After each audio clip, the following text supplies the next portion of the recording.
What's up, everybody? I'm Juan, here with Castle, bringing you our own little version of NFL Rundown here on SmackTalk. Now, usually 4 weeks into the season, we kind of have a pretty good idea of what's going on in the NFL. But this year, with all the drama that's been going down and all the confusion, really we just got one question.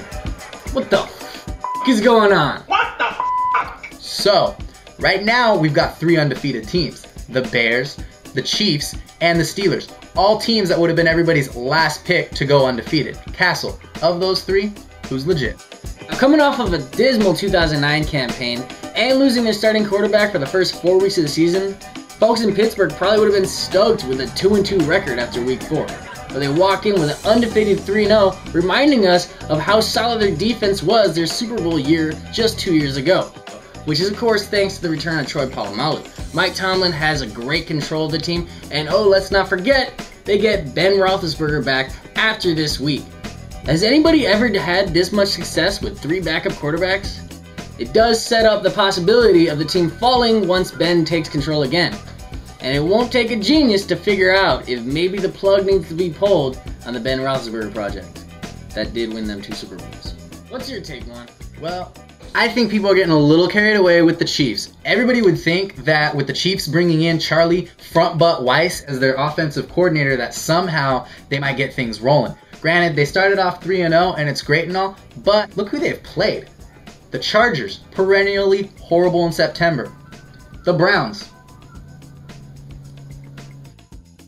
Then they played the Niners, which, speaking of the Niners, Ryan, begs the question, what the f***? Yeah. As painful of a season as this has been as a Niners fan, I really feel like this is going to be the lowest point of the season for them, as there's still a lot of time left and they're a young team that's only going to get better. Hopefully, Coach Singletary cut the dead weight when he pink-slipped offensive coordinator Jimmy Ray, and now the Niners will be on their way to the winning season that everybody expected them to have. So that takes us to key matchups. Key matchups! Game I'm looking out for this week, definitely going to be Eagles versus Redskins. We all know the storyline.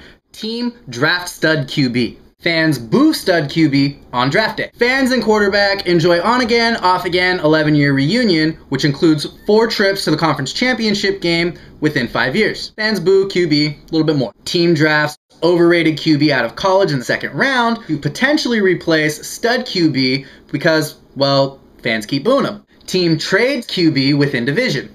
Drafted QB gets replaced by convict QB 30 minutes into his first season as starter. Which brings us to this week. Doesn't really matter what happens in the game.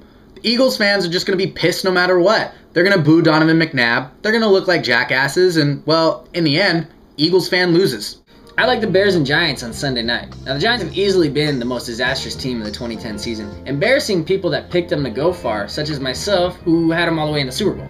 But let's not forget that their last Super Bowl run, they started out 0-2. This is still a young season, and there's still plenty of time for them to turn it around. And a veteran squad like them has the tools to do it. What better way to start than upsetting the undefeated Bears on Sunday night? Let's see if they can actually make it through a primetime game with a win this time. Or maybe at least not throw any helmets in the stands. And now finally, before we go, my favorite segment, the Boof of the Week. Boof! Now week 3 was a bad week to be a kicker. Both Sebastian Janikowski of the Raiders and Get Harley of the Saints took wins right out from under their teams when they boofed chip shot field goals with the game on the line. Now, although Harley's kick was actually closer than Janikowski's, and now they're considering replacing him with the 79-year-old John Carney, I'm going to go ahead and give the Boof Award to Sebastian Janikowski because he's a Raider, and he was a first-round draft pick, and he's fat. Boof! Awesome.